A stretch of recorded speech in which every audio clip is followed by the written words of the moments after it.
ESOPs.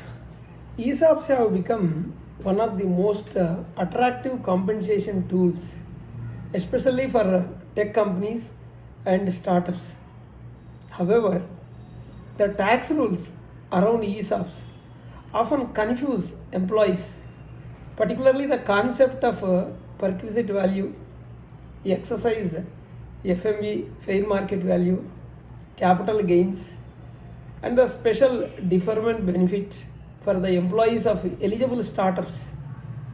I'll break down every rule, valuation and timings, TDS, capital gains, holding period, and merchant banker valuation, deferment, and startup benefits. In a simple step-by-step manner, we'll discuss. We'll see the basics of ESOP taxation. When does ESOP taxation starts? ESOPs are taxed at two distinct events. Number one, when the employee exercises the option, taxed at perquisite under salary. Number two, when the employee sells the shares, taxed as capital gain. These two stages are independent of each other. What exactly is taxed as a perquisite? The answer is when an employee exercises their ESOPs, they generally pay a concessional price. So the difference between FMV, fair market value on exercise date, minus exercise price paid by the employee is treated as taxable salary income. Clear? This is specifically covered under section 17(2)(6) of Income Tax Act. Is the fair market value on allotment date relevant? Answer is no. Date of allotment is not relevant. Only the fair market value on the date of exercise. Date of exercise is used for calculating perquisites.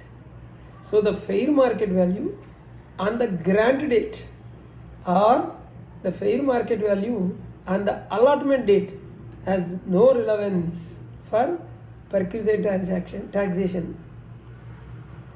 Why are ESOPs even considered perquisites? The answer is because the employee is receiving a financial benefit, shares at a concessional rate. So the Act considers this as a part of the salary. Why do companies issue ESOPs? The answer is to retain high performing employees, to compensate for lower cash salary, especially in startups, to align employee interest with the company growth, to build ownership culture, and to reward long-term contribution. Another question, FMV, fair market valuation, and we also discuss on valuation rules. How is FMV determined for listed shares? Go to rule 3. FMV for listed shares is if listed on one exchange, then average of opening and closing price on that exchange. If listed on multiple exchanges, then pick the exchange with the highest holding value and compute average of opening and closing price. Clear? What if there was no trading on the exercise date? Then FMV is the closing price on the nearest previous trading day. If traded on multiple exchanges, use the one with the highest volume. Another question, how is FMV determined for unlisted shares?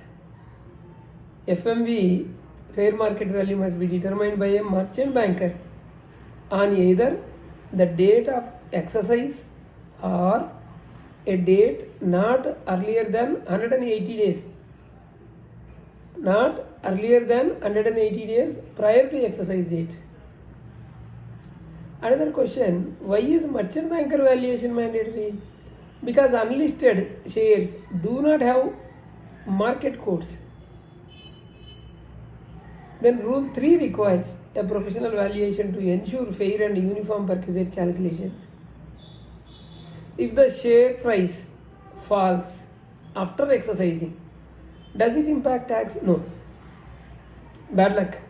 Even if the actual value drops after exercise, then perquisite tax remains based on the FMV, fair market value, on the exercise date. Now we'll talk about capital gains. When does capital gain taxation occurs? Capital gains are triggered only when the employee sells the ESOP shares. What is the cost of acquisition for capital gains? Cost of acquisition is equal to fair market value on the exercise date. Not grant date, not allotment date. Fair market value on exercise date. What is the period of holding for ESOP shares? The holding period starts from the date of the allotment. Holding period starts from the date of allotment, not from the exercise date. Example, exercise date is for fair market value FMV determined, and allotment date shares come into existence, that is holding begins, that is for allotment date. How is the gain classified as the short term or long term? For a listed company, more than 12 months long term and 12 months or less short term. For unlisted company, more than 24 months long term, 24 months or less short term. Clear? Then how is capital gain computed? Capital gain is equal to sale price minus FMV on exercise date. Simple calculation. Is STT relevant? Listed scenarios, STT paid, eligible for concessional LTCG rate. Unlisted shares, no STT. Tax rate, standard rates. Can an employee claim indexation? Yes, only for unlisted shares and only if they qualify as a long term. Then we'll talk about the startup ESOP tax deferment. Why was deferment introduced? The answer is because employees were forced to pay tax even when they had not sold the shares, they had received no cash benefit, ESOPs were illiquid. So this caused heavy cash flow pressure. So hence the law permitted tedious deferment for ESOPs issued by eligible startups. Which companies qualify as eligible startups? Only those recognized under 80 IAC and notified by DPIIT and CBDT. How does deferment work? Although perquisite becomes taxable in the year of allotment, TDS and tax payment can be postponed until the earliest of expiry of 48 months from the end of the relevant assessment year. Employee leaves the company, employee sells the shares. So whichever occurs earlier.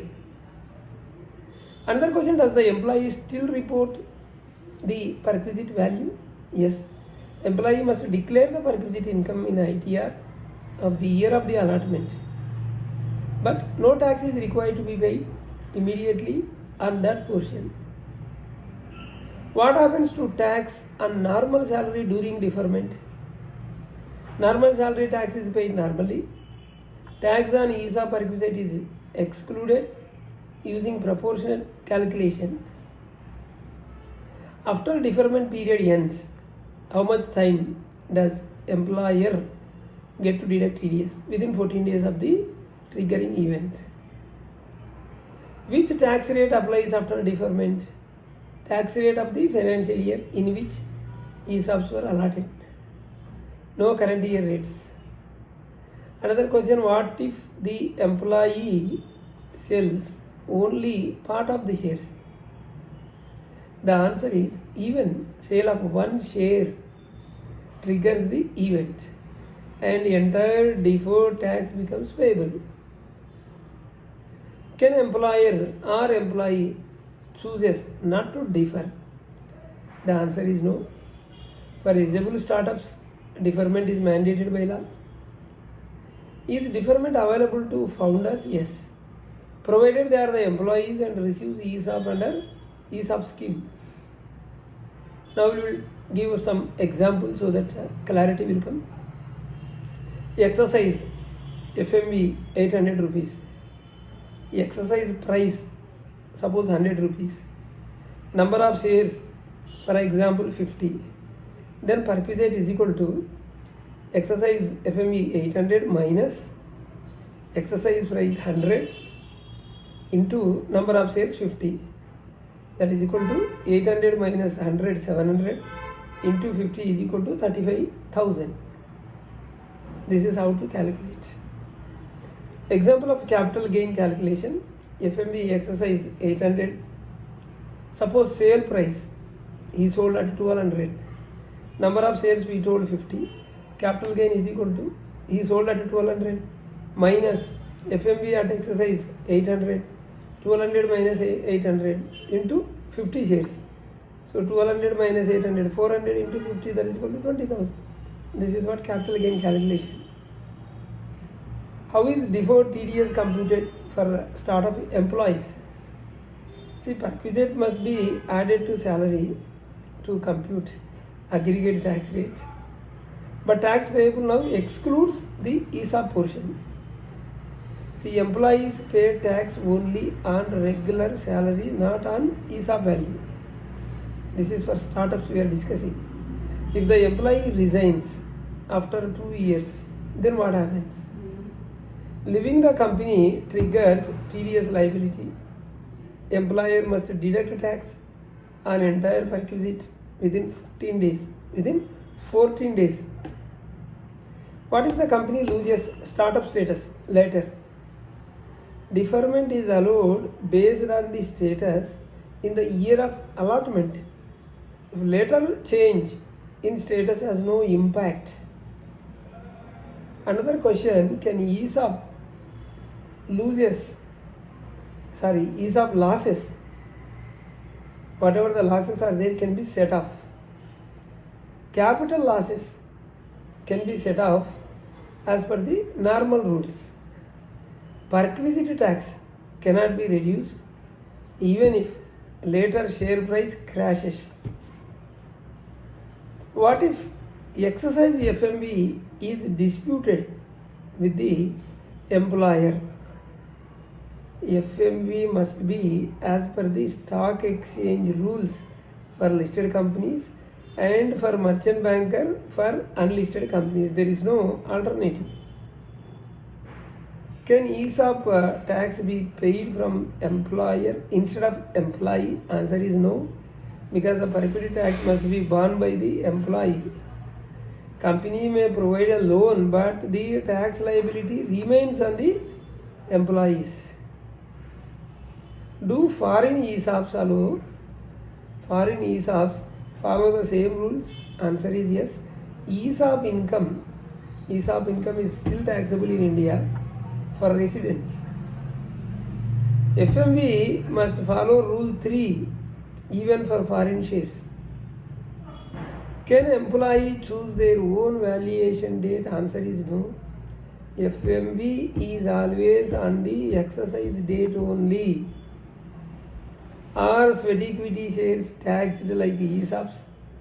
Mechanism is similar but governed under section 1726 separately. What happens if employee dies before sale? Shares pass to legal heirs. Heirs pay capital gain tax only when they sell. No perquisite again. Now we have covered clearly what is perquisite taxation and Rule 3 valuation, FMB determination, capital gains, holding period, startup deferment, TDS mechanism, common mistakes generally we do, and also explain the practical scenario with examples. So ESOPs are powerful wealth creation tools, but understanding taxation ensures better decisions and avoids surprises.